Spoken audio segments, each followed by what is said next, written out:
O jogo dos vereadores, os cabos eleitorais de luxo. Começa agora JBR News. Olá! Muito se falou sobre o desempenho dos partidos no primeiro turno das eleições municipais com relação ao número de prefeitos que cada um deles elegeu. E, de fato, isso é importante e dá para a gente fazer uma série de leituras importantes a partir desses números. Mas tem um outro dado que talvez seja tão ou até mais importante do que o número de prefeitos que cada partido elegeu. É o número de vereadores eleitos por cada partido. Por quê? Porque os vereadores, como a gente falou na abertura, eles são uma espécie de cabos eleitorais de luxo dos próximos governadores de cada estado e do próximo presidente da República.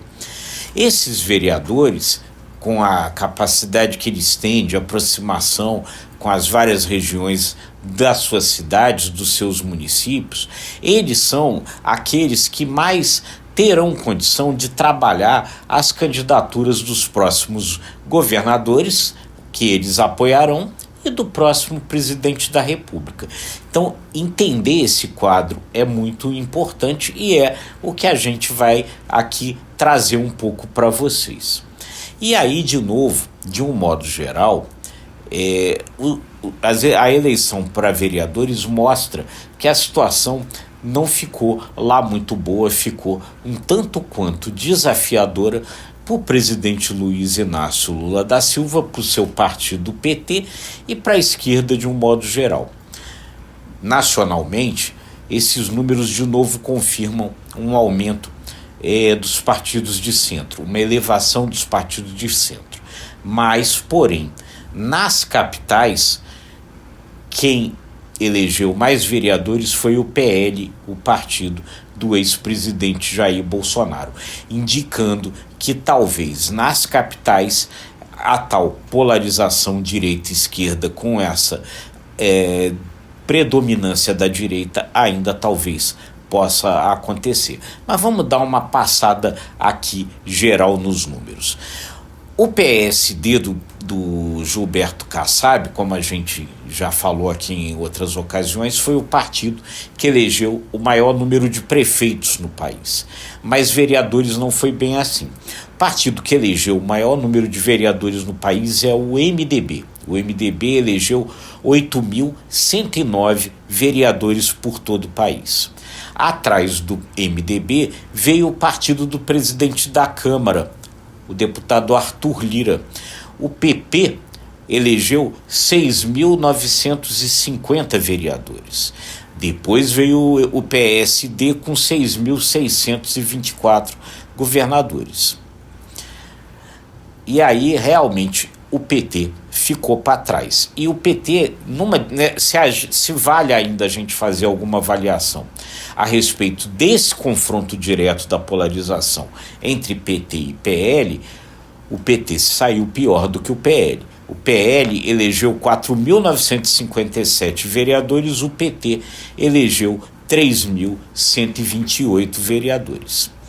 Então, você vê, no caso da eleição nacional, o PT, o presidente Lula, no seu projeto provável aí de tentativa de reeleição, ele vai ter que se aproximar desses partidos de centro que hoje estão no governo, tem ministérios no governo, mas que, enfim, não atuam de uma forma assim tão uniforme no sentido de apoio do governo, de apoio do PT, das suas candidaturas, em nível nacional. O MDB, que elegeu o maior número de prefeitos, tem ministérios no governo, mas é o partido, por exemplo, do prefeito de São Paulo, Ricardo Nunes, que vai disputar a reeleição em São Paulo com o candidato apoiado pelo Lula, que é o Guilherme Boulos. Então, vai ser necessário fazer uma aproximação ali com o MDB e também com o PP, que tem esse tipo de posição dúbia, e com o PSD, que de novo aí aparece como fiel da balança. O que torna a situação ainda mais desafiadora para o PT e para o governo? No caso das capitais, ou seja, no caso das principais cidades de cada um dos 26 estados do país, quem saiu na frente, quem elegeu o maior número de vereadores foi justamente o PL, o partido arqui-inimigo do presidente Lula e do PT. O PL do ex-presidente Jair Bolsonaro elegeu 96 vereadores nas capitais do país. O PT elegeu 61 vereadores. O PSD é aí o segundo, outra vez, ele elegeu 73 vereadores de novo, acaba funcionando nas capitais do país como uma espécie de fiel da balança. O PL vai liderar as seguintes capitais: Belo Horizonte, Cuiabá, Florianópolis e Palmas. O PSD vai ter as maiores bancadas de vereadores no Rio de Janeiro e em Curitiba. E aí se mostra de novo como o PSD é um partido fluido e como vai ser um desafio para o Lula trazer para si o PSD. No caso do Rio de Janeiro, o PSD ali é fiel ao governo Lula e vai com ele. É o partido ali do prefeito reeleito do Rio de Janeiro, Eduardo Paes, que é ligado ao governo, é ligado ao PT, é ligado a Lula. Mas em Curitiba já não é assim. Em Curitiba, o PSD vai disputar o segundo turno com o Eduardo Pimentel, que é alguém próximo do ex-presidente Jair Bolsonaro, do bolsonarismo. Então, isso mostra as diferenças dentro do PSD. O PT tem um alento, vai ter a maior bancada de vereadores em São Paulo, né? Então, no caso de São Paulo, ou essa bancada dará suporte ao Guilherme Boulos, se ele ganhar o segundo turno nas eleições ali de São Paulo, ou vai produzir dor de cabeça para o Ricardo Nunes, se o Ricardo Nunes for reeleito prefeito na cidade. E aí, de novo, o PT foi pior do que o seu principal parceiro à esquerda, que é o PSB.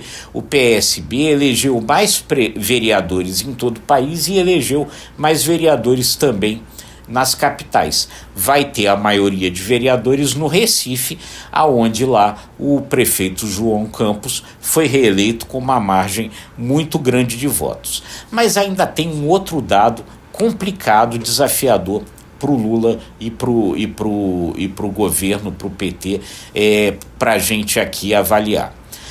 Dos partidos que mais cresceram, ou seja, que elegeram mais vereadores dessa vez com relação à performance que tiveram na eleição municipal anterior, o partido que mais cresceu foi o Republicanos, o partido do governador de São Paulo, Tarcísio de Freitas, que é um dos nomes da direita que desponta para disputar a eleição presidencial com Lula em 2026.